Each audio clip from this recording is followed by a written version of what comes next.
There's a lot of stigma around the mental health, around trauma and such topics. And I just feel like it hurts me. It hurts me because I care about mental health. I care about anything to do with somebody's brain, mind, just like general well-being. I really care about such stuff. And I've always been caring about this since I was a little child. Just like that time, I didn't have like a specific name to like put on it. Like, you don't know, like, you know, when you're not informed, when you're not well read, you always don't have the right vocabularies for so many things. But there's always something that you feel about every single thing. So for me, I was always that person who felt like there are things that were just not really making sense, especially when I talk about things like abuse, things like assaults and stuff like that. Like when I was young, I grew up seeing this and also experienced this a lot. And I feel like over the course of so many years, I really didn't really know what I wanted to do with my life until I think in this year in June is when I started to think about what do I want to do with my life, because I had like a change of heart in terms of career. Like I was just like in a situation where I just needed like something different.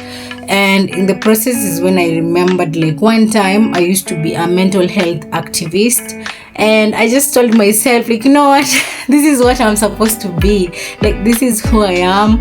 And I just like and care about these things. I just care when I talk about things like trauma. I just care when I talk about mental issues or maybe like stuff like that.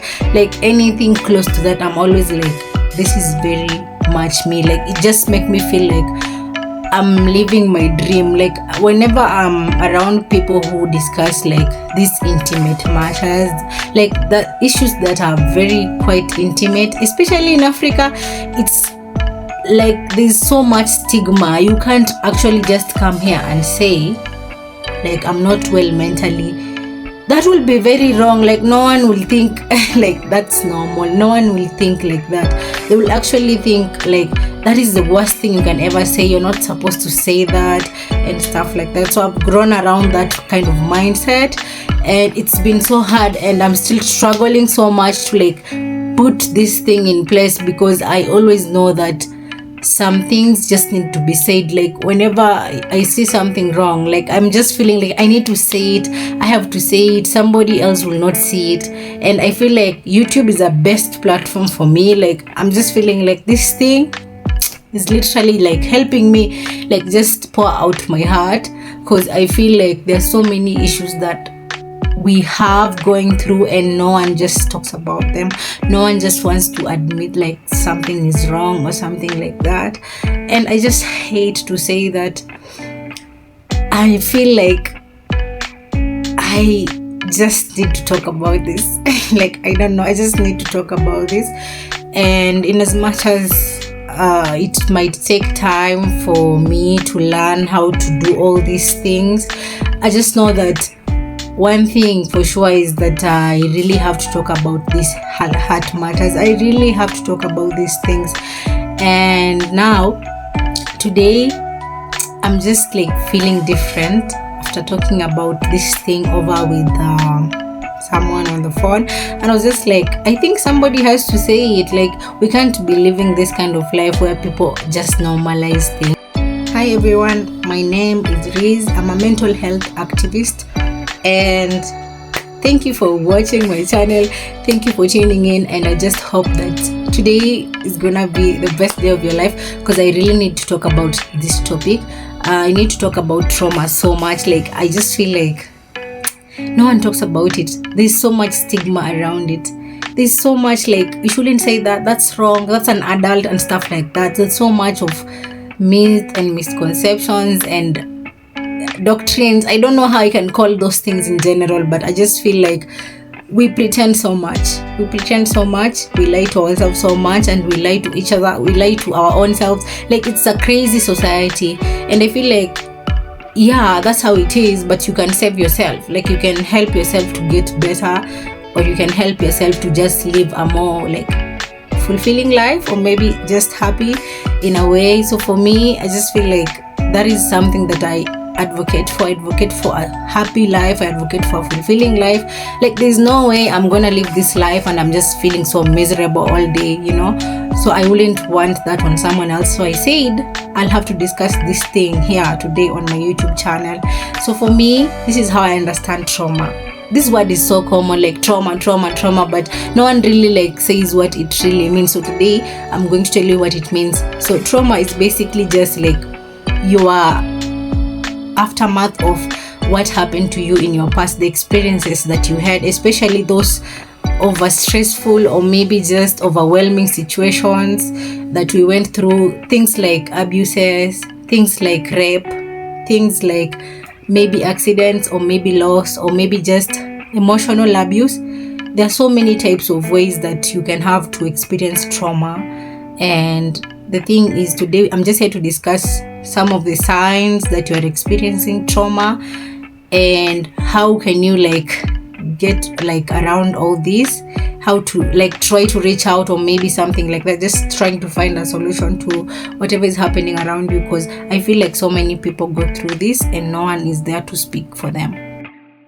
Putting in mind that trauma causes a lot of mental health issues, those issues you hear, like anxiety, depression, PTSD, all those kinds of traumatic disorders, they are mostly caused by trauma. Like, the first cause of this whole thing is usually the trauma, the things that happen to you, maybe you experience or even saw. Like, there's a possibility you can actually, let's say, just see an accident, and then this whole thing will always be stuck on your mind. Like, I'm gonna give you my own personal experience. I actually saw somebody fall with a bicycle, and this person was one of my friends from my primary school, like literally in front of my eyes. And I think in that time, I was thinking of learning how to ride a motorbike or whatever. I just wanted to do something different. It was after high school, I want to try to experience new things. And then in the same week, I saw that incident. Do you know, up to now, I've never even thought about trying to ride anything, a motorcycle, motorbike, even a bicycle. I can't even ride it right now. I feel like even watching someone experiencing something can actually traumatize you even more. So for me, I'll give you personal experiences on most of these topics, so that you can know that this thing is eating me up seriously. It's in my every part of my body. I just want to release it outside. So let's just go directly, and I'm gonna talk about now the causes, the things that cause this whole traumatic situations that we have going on in our lives, that we have to make a choice to decide what can we do with them. Number one cause that causes trauma or traumatic effect on you, the first thing actually is poverty. And poverty is very common. There are so many people in the world more poor than people who are able in life. That is a very common thing. Let's say even 80% of people are poor. So, and you and me, most cases we are among this population. And I feel like poverty is huge on this matter. It's so huge because poverty is including poverty of not just money. There's poverty of information.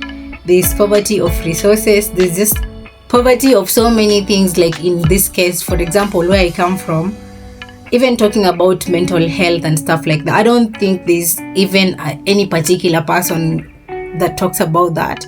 I don't even think there's a language to describe mental health.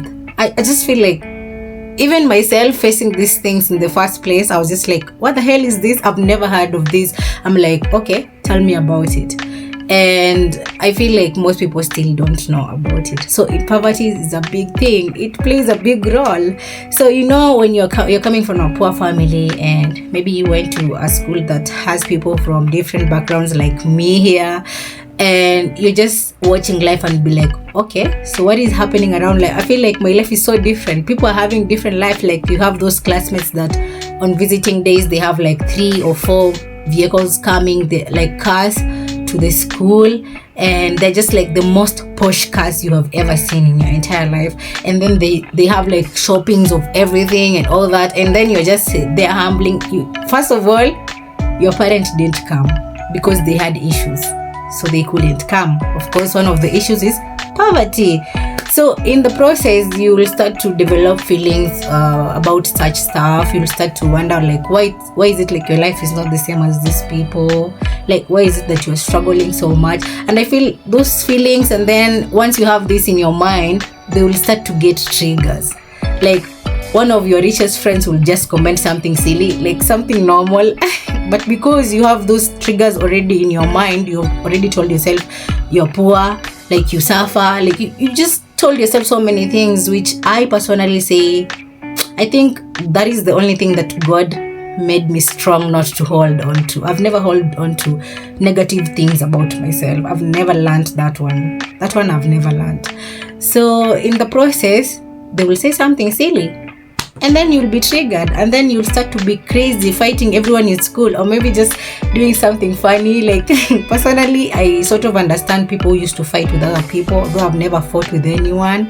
But I feel like there's so much around the whole thing, like how the fighting comes to be. If you just sit down and you start to look at how did it happen, like what is happening in this person's life, what this person say, like if you analyze the whole situation, you realize it's more of something that was more mental than something that is physical. Like something that happens on the physical, most cases it starts with the mental. Like it starts with as an idea. It starts as somebody thinking about something like, I want to do this and stuff like that. Then you go ahead and do it, and that's why we have something like this bed over here and this bear. Like, these are thoughts people had in their mind. They were like, I need to create something that people will love, they will be hugging, or maybe sleeping on and stuff like that. So they start to come up with ideas, they try it out, and it works out. So I feel like everything that happens in life, it's more mental than physical. Like, the physical is just like the portrayal of what is happening in the inside of all that. Like, I've always had this belief, but I didn't really know what to say, what it is, or how to call it. I just knew, like, there's no way something will happen in the physical unless it's mental or spiritual first. It has to happen before. And when you understand the causes of all this mental health stuff, you will get to know, like, why you're behaving the way you're behaving right now. Because when it comes to mental health, your current behaviors of your life and whatever is happening in your life is a result of what happened in your past. Like, it's quite of a connection. Like, they're connecting to become one particular thing that you are in right now, the way you're thinking right now, the kind of fears you have, the kind of strengths you have. Most of them came as a result of the life that you lived, the environment that you lived. So you're able to only get the sufficiency of what you could get. So that's why you are who you are. And it takes time to get to start something new or become a different person, especially if you're from a family that doesn't really think whatever you're doing is making sense.